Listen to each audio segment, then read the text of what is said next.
Merci beaucoup Monsieur Azouar d'être présent sur ce studio Parole d'élus à Agen, donc un peu chez vous, mais complètement chez vous, puisque je rappelle que vous êtes conseiller régional de Nouvelle-Aquitaine. Alors, vous avez pris la parole tout de suite, c'était l'inauguration de ce congrès de Ville Internet. Quels étaient les principaux messages que vous avez voulu faire passer aux membres de l'association présents? Peut-être deux principaux. Le premier, c'est quand même rappeler la nécessité d'un accès au très haut débit partout en France. Je rappelais l'investissement, la mobilisation du conseil régional, des collectivités, des syndicats mixtes sur le sujet. On arrive à la fin du déploiement de la fibre optique, etc. Mais c'était un préambule à tout, il est fondamental.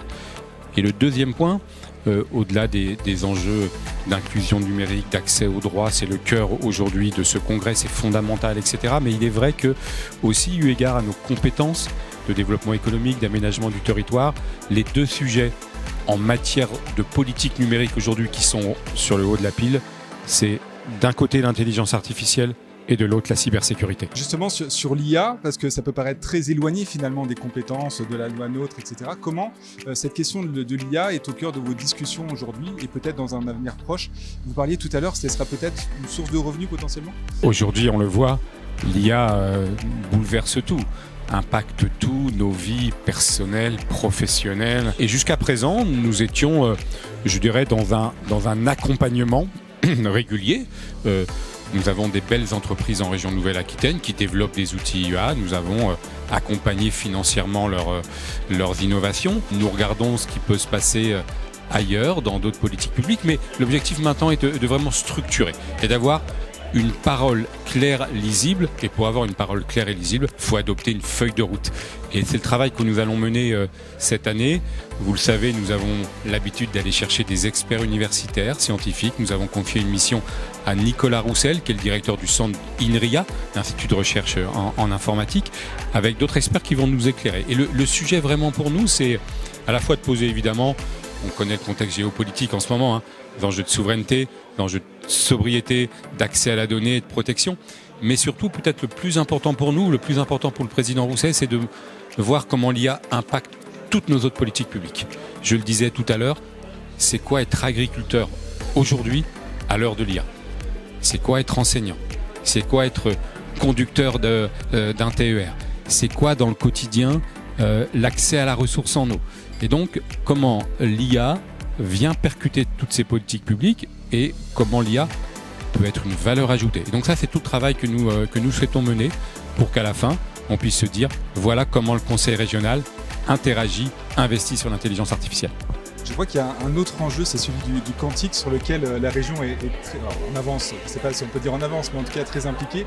Vous parlez de l'INRIA, il y a justement en Nouvelle-Aquitaine des gens qui travaillent concrètement sur le quantique? Oui, il y a beaucoup de gens. On a aussi une structuration qui s'appelle Nakidis. On a un très beau laboratoire à Limoges qui s'appelle XLIM, qui développe des belles expertises en matière de quantique. Notre objectif, souvent, c'est d'avoir un temps d'avance, ou en tout cas d'anticiper éventuellement de mutations. De coordonner, de mettre des gens autour de la table.